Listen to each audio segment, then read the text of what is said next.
ये इतिहास है। महाभारत सत्य असत्य की लड़ाई है और भक्तों ये महाभारत जो है इंसानों के बीच में राक्षसों की भावना का ये प्रसंग है। तीन क्वालिटियां होती हैं, मानव,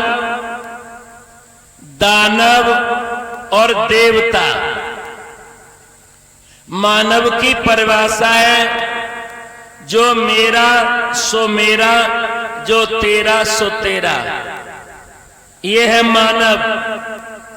देवतन की परिभाषा होती है जो मेरा वो मेरा और जो तेरा सो तेरा, लेकिन अगर तेरा काम ना चले तो जो मेरा वो भी तेरा, ये है देवता। और राक्षसों की परिभाषा होती है दानवों की, मेरा सो मेरा और तेरा भी।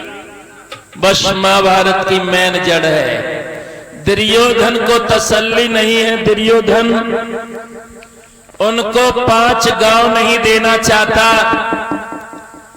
आधे राज्य की तो बात छोड़ो, 5 गांव उन्होंने मांगे हैं लेकिन 5 गांव भी नहीं देना चाहता।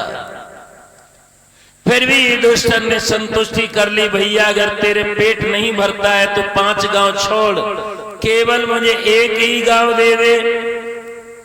और 1 भी गांव देने से उसे इनकार कर देता है। वैसे पांडवों ने सोचा कि 1 नगर अगर मिल जाएगा तो 5 भाई मां कुंती के साथ उसमें जीवन यापन कर लेंगे। चल भैया तू खाता पीता रहना, श्वासों का ही तो ये मेल है, श्वासों का ही जीवन है, हमारी भी पूरी हो जाएंगी। लेकिन उस दुष्ट ने ललकार के कह दिया, जितनी भूमि पर सुई का अग्रभाग, सुई की नोक रखी जाती है, उतनी भी भूमि हम तुम्हें नहीं देंगे। अगर तुम्हारी भुजा में बल है तो आप जीत करके हमसे ले जाएं। ये घमंड उसका बोल रहा है, चिल्ला करके बोला है।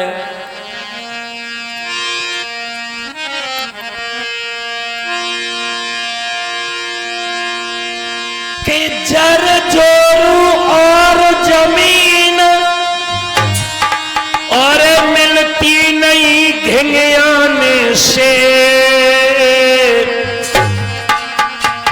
और इन पर तो कब्जा होता है वीरों का खून बहाने से।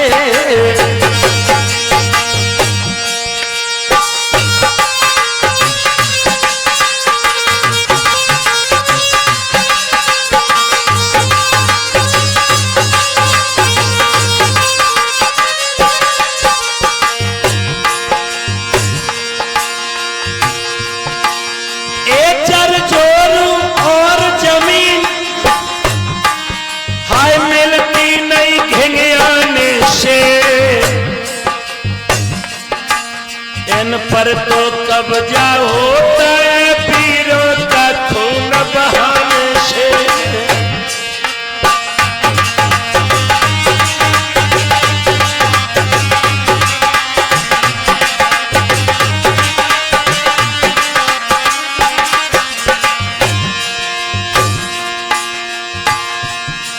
हाँ रत्ती से क्या पाओ,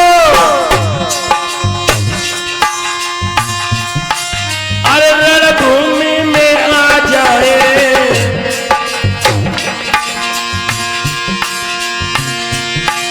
और आधे राज्य की बात का वो जीत के पूरा ले जाए।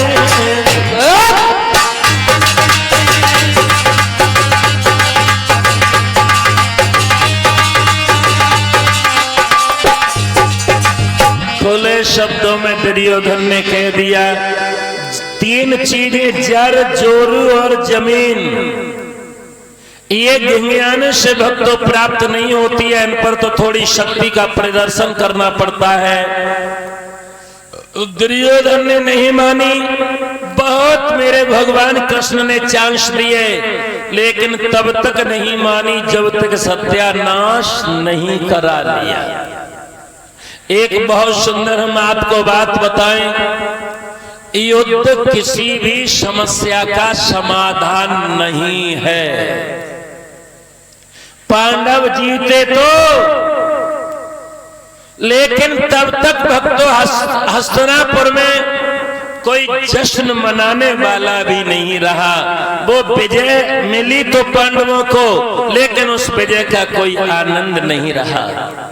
मान लो आपको गांव घनापुरवा है और पूरा घनापुरवा खाली हो जाए, केवल एक आदमी जिंदा रहे, बताओ उसे खुशी होगी कि वैसे ही दम घुट घुट करके मर जाएगा?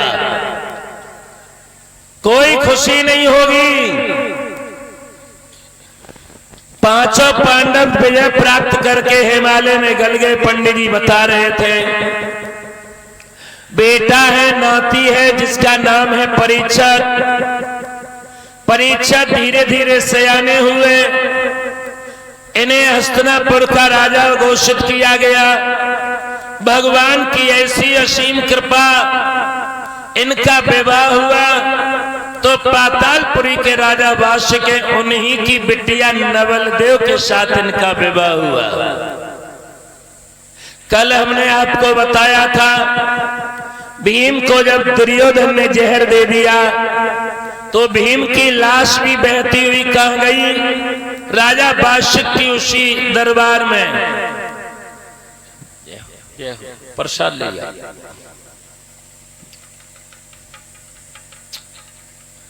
अब राजा वास्य के दरबार वो पहुंचे हैं, अमृत के कुंड से जीवित हुए।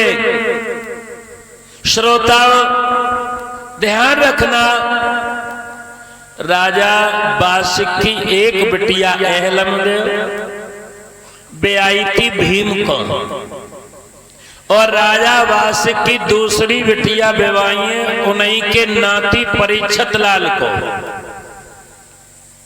तो वही तो कल्याणपुर वाले चाचा मजाक में कह देते हैं कि नाती बाबा सड़वाई सड़वाई। ये मजाक नहीं है, ये रियल रिश्ता है।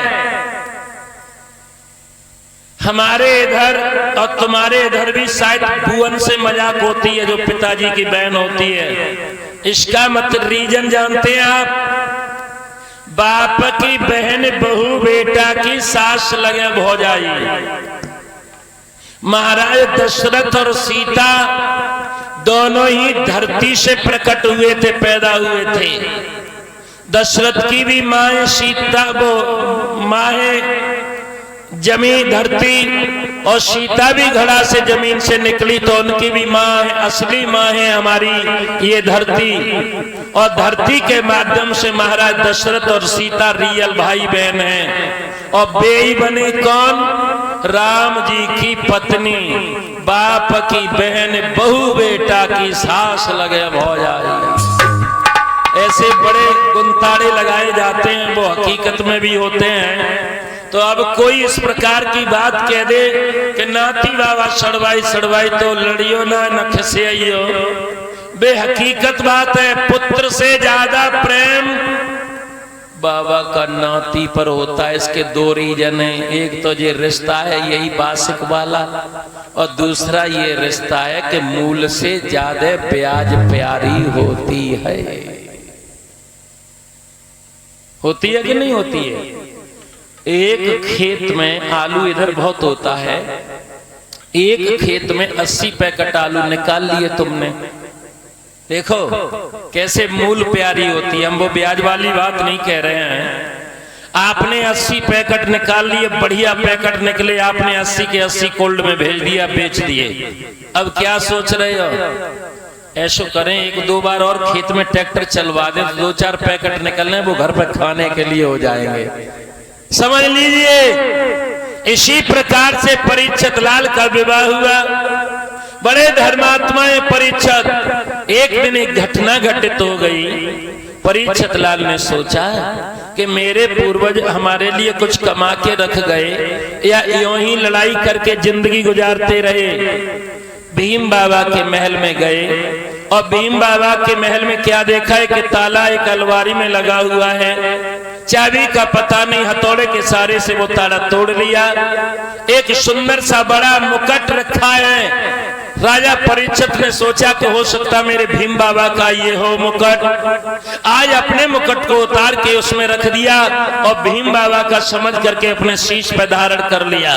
लेकिन भक्तों, वो भीम का मुकुट नहीं था, वो मगध देश के महाराज जरासंध का मुकुट था जो भीम परास्त करके लाए थे और पाप का बना हुआ था। जैसे ही मुकुट रखा, मंत्री वरों ने जयकारे लगाना प्रारंभ कर दिए।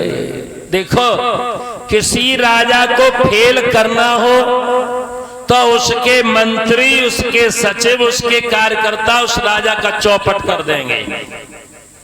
और अगर ये तीन वैद, गुरु, सचिव, ये तीन अगर व्यक्ति चाहें तो राजा कभी पतन का गामी नहीं होगा।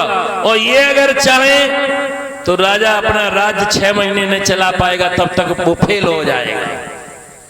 एक हमें दृष्टांत याद आ गया, राजा में और राजा के कार्यकर्ताओं में 36 का आंकड़ा हो गया एक बार। अच्छा, उन्होंने कहा कि इस राजा को फेल करना है, ये बड़ा क्रूर राजा है।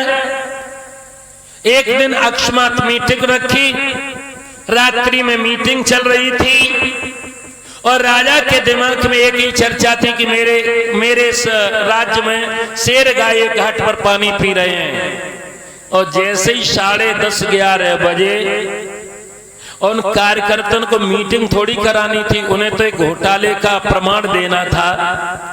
और इधर नगर के चारों तरफ सियार रोने लगे। हुआ हुआ हुआ आज राम और सीता में भी हुआ था कलयुग आगमन का, कि रामचंद्र कह रहे सिया से और ऐसा कलयुग आएगा, अरे हंस चुनेगा दाना पानी और कौआ मोती खाएगा।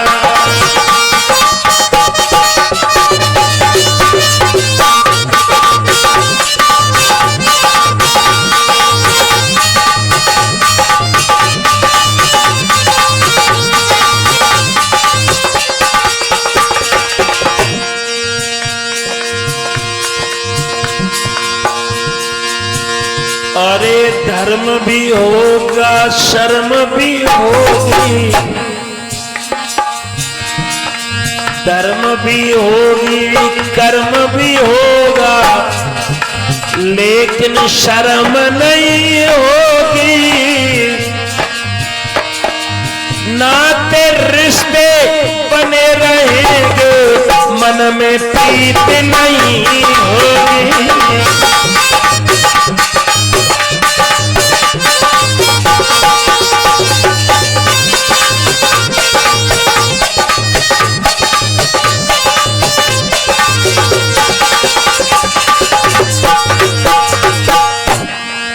भक्तों, धर्म भी होगा, कर्म भी होगा, लेकिन शर्म नहीं होगी।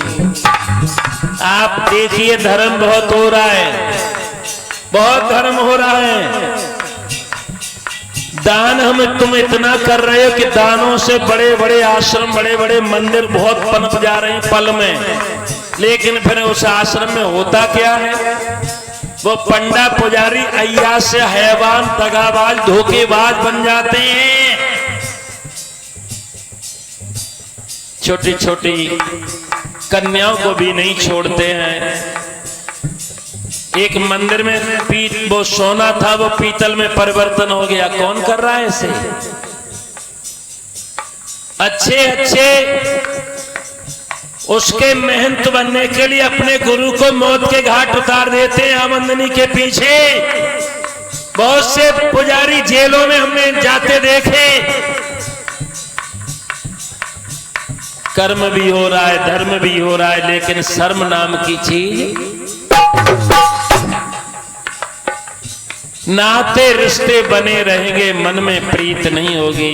ईमानदारी से आप लोग अगर कभी अपनापन समझना है, निमंत्रण देकर के तो तुम्हारे दरवाजे पे हजारों आदमी आ जाएंगे, मगर अस्पताल में जो तुम्हारा साथ दे उससे तुम्हारा खास कोई नहीं है। कोई किसी का जीजा, कोई किसी का फूफा, कोई किसी का मामा, और अस्पताल में तुम पड़े और बीमार, वहां चर्चा हो गई कि खून की बोतल की जरूरत है, तो मामा तुरंत ही केला धर के भाग रहे हैं, फूफा वहीं छोड़ करके जा रहे हैं, मुझे जरूरी काम है इसलिए हम थोड़ी देर में ही आएंगे, देखते हैं।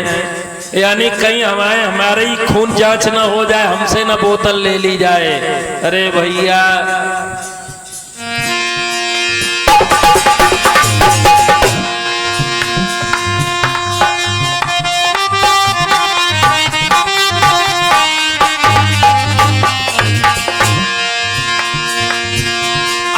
सच्चा प्रेम करोगे जिसको, और चोट वही पहुंचाएगा, हंस चुनेगा दाना पानी, कौआ मोती खाएगा।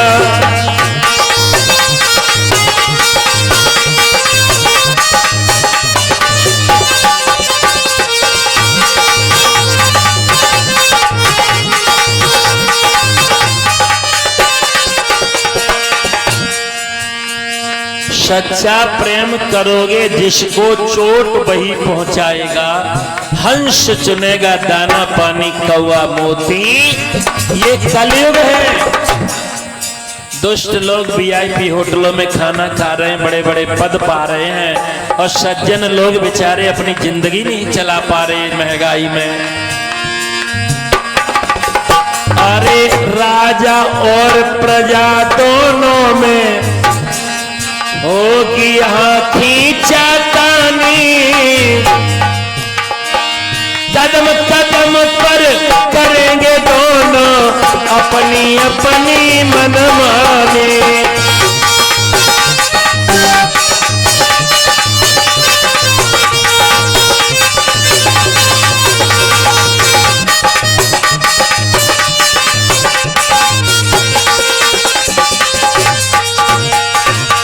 सबकी हालत खराब है। अम्मा कक्का भी समझ लेते हैं, कोई बात नहीं, चल तू बहू के हिसाब से चलना। ये कलयुग का प्रभाव है। एक एक ज्वलंत उदाहरण हम तुम्हें दें।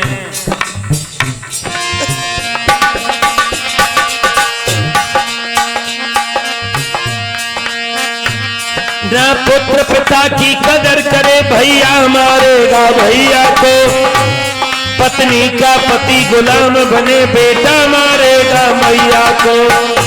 हो बोले भाले भक्तों पर अब मातम छाने वाला है, अन्याय और पापों से भरा ये कलयुग आने वाला है।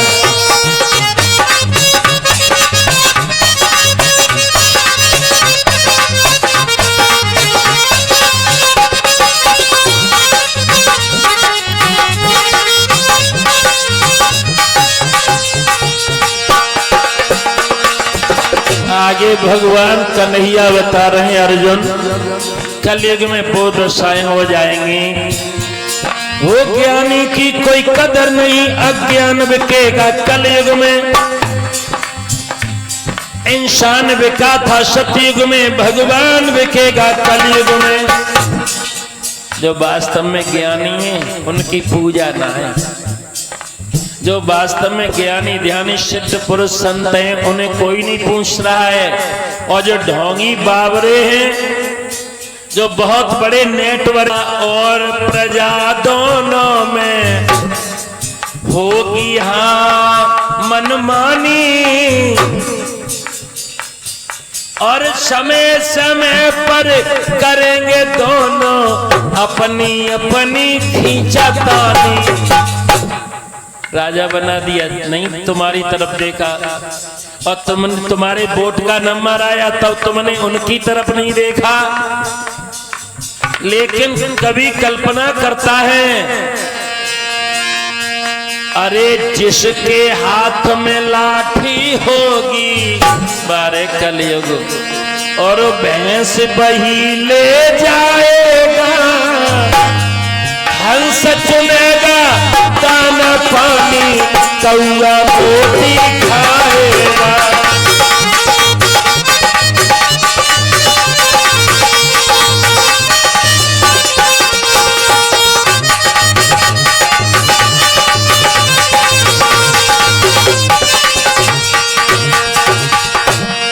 हमारे तुम्हारे ऊपर एक मुकदमा लग जाए तो बच्चे की शादी होने में भी दिक्कत हो जाएगी। समाज में हमें तुम्हें सम्मान नहीं मिल पाएगा। और देख लो लाल बत्ती बन को अखबार में, फेसबुक पे 1 से 80 मुकदमा काऊ पे 1 से 8 काऊ पे 80 काऊ पे 60 और आराम से बारे कलयुग। रामचंद्र कह रहे सिया से ऐसा कलयुग आएगा, हंस चुनेगा दाना पानी, कौआ मोती खाएगा।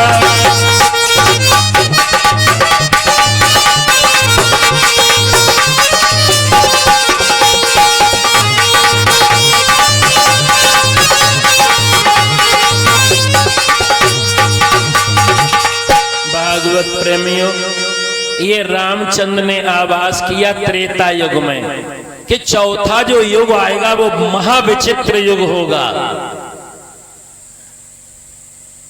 वैसे इसमें बड़ी अच्छाइयां हैं। अब इधर सुनो, अर्जुन और ये जब ये संवाद हो रहा है भगवान कृष्ण का, तो कृष्ण भी समझा रहे हैं, हे अर्जुन तुम्हारे नाती जो परीक्षित होंगे और परीक्षित के मध्य में कलयुग का आगमन हो जाएगा, द्वापर समाप्त हो जाएगा। हमने पहले दिन वैसे वो भजन गाया था, फिर गा रहे हैं, उस दिन इतने लोग नहीं थे। तो अर्जुन भी इसी बात को आभास करा रहे हैं भगवान कृष्ण। क्या तुम्हें पता है हे अर्जुन, अब द्वापर जाने वाला है, अन्याय और पापों से भरा ये कलयुग आने वाला है।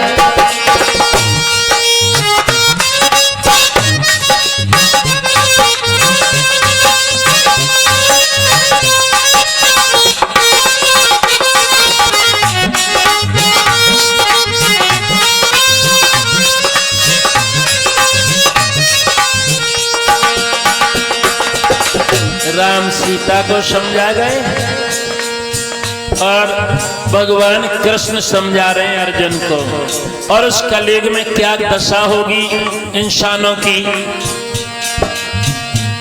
ना पुत्र पिता की कदर करे, भैया मारेगा भैया को, पत्नी का पति गुलाम बने, बेटा मारेगा मैया को।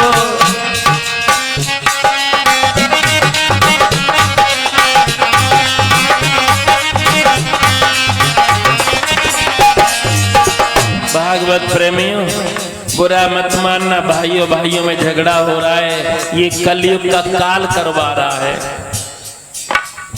पत्नी का गुलाम पति बन रहा है, ये कलयुग की देन है। अम्मा कक्का की कहेंगे तो शायद मामला गड़बड़ हो जाएगा। अगर बिन्ने को सल्फा से खाए ले तो